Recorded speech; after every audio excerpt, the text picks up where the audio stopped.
ಪ್ರಜ್ವಲ್ ರೇವಣ್ಣ ಅವರ pen drive ಹಗರಣಕ್ಕೆ ಸಂಬಂಧಪಟ್ಟ ನಮ್ಮ ಜೊತೆ ಮಾತಾಡಲಿಕ್ಕೆ ಮಾಜಿ ಸಚಿವರಾದಂತಹ ಜಿ.ಟಿ. ದೇವೇಗೌಡ ಅವರು ಇದ್ದಾರೆ. ಅವ್ರನ್ನ ಮಾತಾಡಿಸ್ತಾ ಹೋಗ್ತೇನೆ.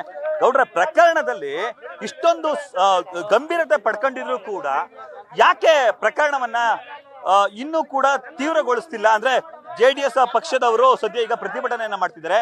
ನಿಮ್ಮ ಆಗ್ರಹ ಏನು ಅಂತ? ನಮ್ಮ ಆಗ್ರಹ ನಾವು ನೋಡ್ತಾ ಇದ್ದೀವಿ.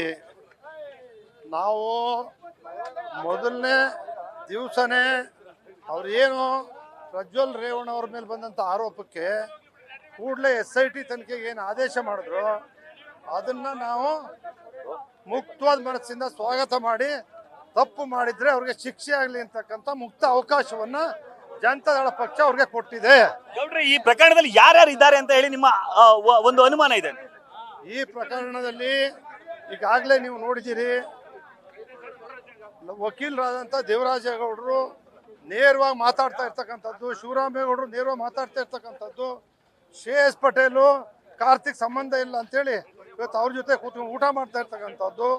ಜೊತೆಗೆ ಚೆನ್ನೈನಲ್ಲಿ ಇವರೇನು ಒಂದು ಕಂಪನಿಯಿಂದ 3 ಕೋಟಿ ಕೊಟ್ಟು ಪರ್ಚೇಸ್ ಮಾಡಿದ್ದಾರೆ, ಅದನ್ನು ತಗೊಂಡೋಗಿ ಪೆನ್ ಡ್ರೈವನ್ನ ಮಲೇಷಿಯಾ ಲ್ಯಾಬೊರೇಟರಿನಲ್ಲಿ ತಗೊಂಡೋಗ್ಬಿಟ್ಟು ಅದನ್ನೆಲ್ಲ ಕಾಪಿ ಮೇಲೆ ಕಾಪಿ ಮಾಡಿಸಿ ಅಲ್ಲಿಂದನೂ ಕೂಡ ಇದು ಹೊರಟು ಇವತ್ತೇನು ಲಕ್ಷಾಂತರ ಪೆನ್ ಡ್ರೈವ್ಗಳು ವಿತರಣೆ ಆಗಿದ್ದಾವೆ. ಇದಕ್ಕೆ ಯಾರ್ಯಾರು ರೂವಾರಿಗಳಾಗಿದ್ದಾರೆ, ಯಾರ್ಯಾರು ಮಾಡಿದ್ದಾರೆ, ಇವರೆಲ್ಲರೂ ಕೂಡ ಅವನ್ನ ಕಂಡು ಹಿಡಿಬೇಕು ಇರ್ತಕ್ಕಂಥ ಅಧಿಕಾರ ಇರೋದು CBI ಮಾತ್ರ. CBI ಇವ್ರು ಹೋಗಿ ಮಲೇಷಿಯಾದಲ್ಲಿ ಅಥವಾ ಚೆನ್ನೈನಲ್ಲಿ ಇವರು ತನಿಖೆ ಮಾಡಲಿಕ್ಕೆ ಕರ್ನಾಟಕದ ಪೊಲೀಸ್ ಅಧಿಕಾರಿಗಳಿಗೆ SITಗಳಿಗೆ ಸಾಧ್ಯ ಇಲ್ಲ. ಅದರಿಂದ CBI ಆಗಲೇಬೇಕು ಅಂತಕ್ಕಂಥ ಹೋರಾಟ ನಮ್ಮ ಪಕ್ಷದ್ದು. ಈಗ ಒಂದೆಡೆ ಪ್ರಕರಣಕ್ಕೆ ಸಂಬಂಧಪಟ್ಟಂತೆ ಈಗ ರೇವಣ್ಣ ಅವ್ರನ್ನ ವಿಚಾರಣೆಗೆ ಒಳಪಡಿಸುವಂತ ಕೆಲಸಕ್ಕೆ ಮುಂದಾಗ್ತಿದೆ. ಆದ್ರೆ ಕಾರ್ತಿಕ್ ಆಗ್ಬಹುದು ಅಥವಾ ದೇವರಾಜೇಗೌಡ ಆಗ್ಬಹುದು, ಇವ್ರು ಯಾರು ಕೂಡ ವಿಚಾರಣೆಗೆ ಒಳಪಡಿಸ್ತಿಲ್ಲ ಅನ್ನೋ ಒಂದು ಕೂಗು ಕೇಳಿ ಬರ್ತಿದೆ ಸರ್. ಅದೇನೇ ಹೇಳ್ತಿರೋದು. ಕಾರ್ತಿಕ್ ಅವ್ರ ಮೂಲಕ ಏನ್ ಮಾಡಿಸಿದ್ರು, ವಿಚಾರಣೆಗೆ ಒಳಪಡಿಸಿ ಅವನಿಗೆ ಶಿಕ್ಷೆ ಕೊಟ್ರೆ ಸತ್ಯ ಏನು ಅನ್ನೋದನ್ನ ಹೇಳ್ತಾನೆ ಅಂತಾನೆ ಅವ್ರ ಬಗ್ಗೆ ಎನ್ಕ್ವೈರಿ ಮಾಡ್ತಾ ಇಲ್ಲ. ಬಟ್ ಈಗ ಸರ್, ಕಿಡ್ನಾಪ್ ಪ್ರಕರಣಕ್ಕೆ ಸಂಬಂಧಪಟ್ಟಂತೆ ಆ ಮಹಿಳೆ ಹುಣಸೂರಿನ ತೋಟದ ಮನೇಲಿ ಸಿಕ್ಕಿಲ್ಲ ಅಂತ ಹೇಳಿ ಈಗ ಸಾರಾ ಮಹೇಶ್ ಅವರು ಹೇಳ್ತಿದ್ದಾರೆ ಸರ್. ಮತ್ತೆ ಆ ಮಹಿಳೆ ಎಲ್ಲಿಂದ ಕರ್ಕೊಂಡು ಹೋದ್ರು? ಕಿಡ್ನಾಪೇ ಆಗಿಲ್ಲ ಅಂತಂದ್ರೆ ಮತ್ತೆ ಯಾಕೆ ಈ ಪ್ರಕರಣ ಇಷ್ಟೊಂದು ಜಟಿಲ ಆಯ್ತು ಅಂತ? ಈಗ ಮಹಿಳೆ ಸಿಕ್ಕಿದಾಳಲ್ಲ, ಮಹಿಳೆ ಎಲ್ಲಿಂದಲೋ ಇವ್ರು ಕರ್ಕೊಂಡ್ ಬರ್ಬೇಕು ಅಂತ ಕರ್ಕೊಂಡ್ ಬಂದಿದಾರಲ್ಲ, ಅವಳು ಕೋರ್ಟ್ ಮುಂದೆ ಹಾಜರುಪಡಿಸಿ ಅವಳಿಂದ ಹೇಳಿಕೆ ಬರಲಿ, ಸತ್ಯಾಂಶ ಅವ್ರು ಬರುತ್ತೆ. ಅಂದ್ರೆ ಈಗ ಪೊಲೀಸರು ಹೇಳಿಕೆಯನ್ನ ತಗೊಳ್ಕೊಳ್ದಂತೆ ರೇವಣ್ಣ ಅವ್ರನ್ನ ಸಿಲುಕಿಸಿದ್ದಾರೆ ಅನ್ನೋದು ನಿಮ್ಮ ಆರೋಪನ ಸರ್? ರೇವಣ್ಣ ಹೌದು, ಆ ಅಮ್ಮನ ಹೇಳಿಕೆನೇ ತೆಗೆದುಕೊಳ್ಳದೆ ಇವರು ರೇವಣ್ಣ ಅವ್ರನ್ನ ಸಿಕ್ಕಾಕಿದ್ದಾರೆ ಸರ್. ಬಟ್ ಈಗ ಫೈನಲಿ ಈಗ ನೀವು ಪ್ರತಿಭಟನೆ ಮಾಡ್ತಿದ್ದೀರಿ ಸರ್, ನಿಮ್ಮ ಆಗ್ರಹ ಏನಾಗ್ತಿದೆ?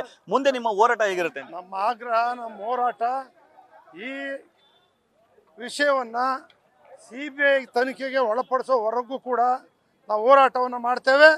ಇವಾಗ ಸರ್ಕಾರ ವಹಿಸಲಿಲ್ಲ ಅಂತ ಹೇಳಿದ್ರೆ ಹೈಕೋರ್ಟು, ಸುಪ್ರೀಂ ಕೋರ್ಟ್ ಇದ್ದಾವೆ, ನ್ಯಾಯಾಲಯಗಳ ಮೂಲಕ ನಾವು ಹೋರಾಟವನ್ನು ಮಾಡ್ತೇವೆ. ಇದಿಷ್ಟು ಮಾಜಿ ಸಚಿವ G.T. ದೇವೇಗೌಡ ಅವರ ಮಾತುಗಳು.